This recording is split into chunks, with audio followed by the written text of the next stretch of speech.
When you're working on a dream, at some point in time, a transition takes place. And the transition is what you are becoming in pursuit of the dream. Because even if you don't get the dream, you become such a strong and powerful person. It will so change your life, you can look at something else and say, well, I think I'll go do this then.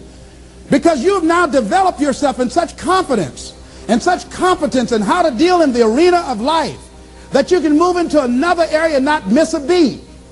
Once you begin to discover who you are, then you really realize how you have been given authority and dominion over everything on the face of the earth, including all the dimensions of your life. But you can only do that through the struggle of life. And most people avoid the struggle. Most people go through life avoiding pain. And when you go through life like that, something in you dies. Something in you that you never activate is lying dormant in there, that you never get a chance to call on because you have not challenged yourself. Somebody said the land of familiarity belongs to the dead. That most people like to feel like they're a king in the area of their comfort zone. They only want to do those things that they know how to do well. Osborne said, unless you attempt to do something beyond that which you've already mastered, you will never grow. So if you want to begin to grow, you've got to put something out here that you can't reach easily, that has got to make you stretch, got to make you jump for it, got to make you get back a little bit and dig in so that you can take a leap for it. And maybe you jump up there and you miss it and you skin your knees and you come back again and you bust your lip next time.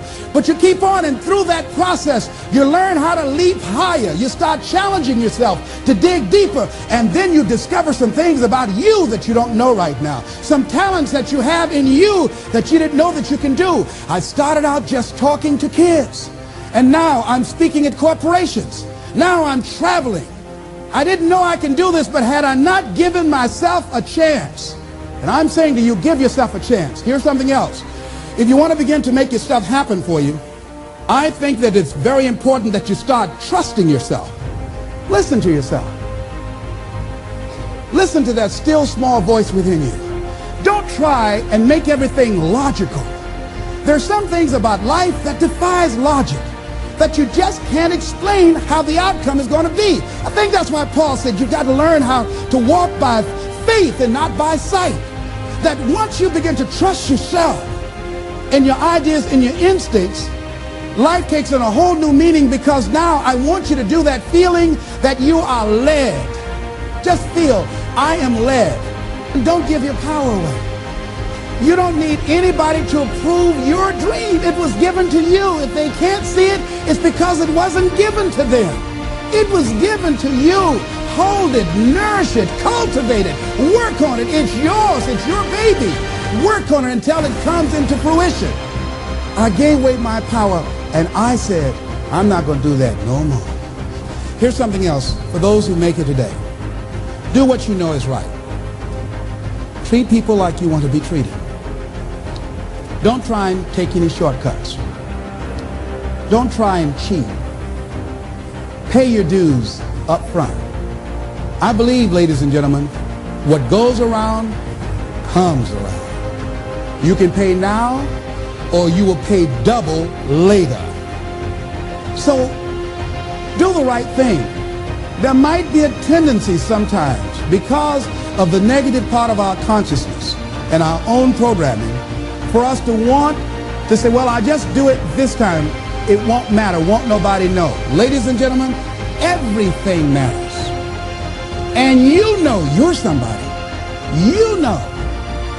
I'd rather lose out on my dream doing the right thing than to cheat trying to make a shortcut to get to my goal. I want to be able to look myself in the mirror, and that's what you want to do. There's no saying, judge a man not by what he does, but by that he doesn't have to do. And to judge the true quality of a man is what do you do when nobody's looking. See, there's some good out there for you in the universe that has your name on it, and nobody can get your good. It has your name on it. They can't take your stuff. It's your stuff. So when you know that whatever you're seeking, it's also seeking you, you don't worry. You don't run scared. You don't think somebody's going to take it from you. You listen to your inner voice and you always take the high road. There will be the tendency, the natural inclination to take the low road. You must resist that. Here's something else I encourage you to do if you want to make it today. Keep your agreements. Keep your agreements that you make. And establish a network of people who will also do that. Establish a network of people in your life that you can count on, that will be there for you when you need them, and you be there for them. Leave the flakes alone, people that are seriously not serious. And if you're surrounded by flakes, that tells you who you are. Here's something else.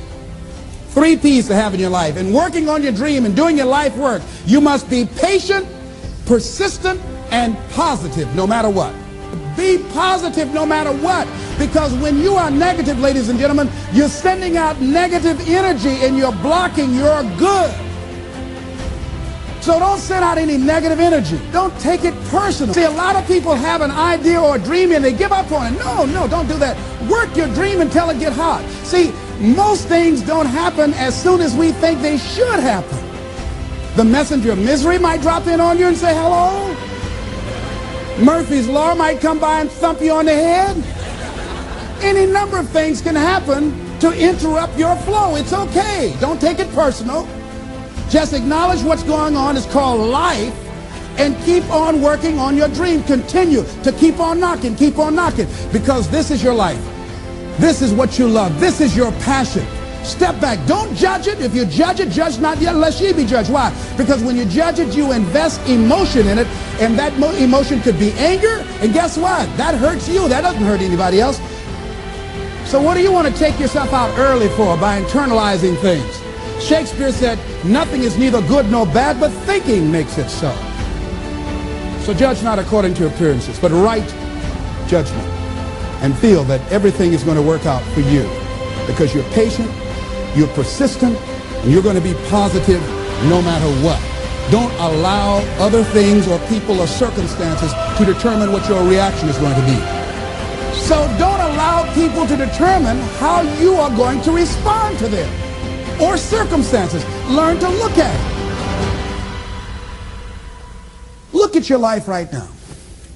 If you want to keep on getting what you're getting, keep on doing what you're doing. You've got to be willing to change your ways. Your life is working. If you don't like what you have produced, you're a director, you are the star, you wrote this script. You produced this, whatever it is. If it's a hit, you produced it. If it's a flop, you produced it. Take ownership of it and decide to go back to the drawing board and rewrite the script that you are the star of. You have the power to do that.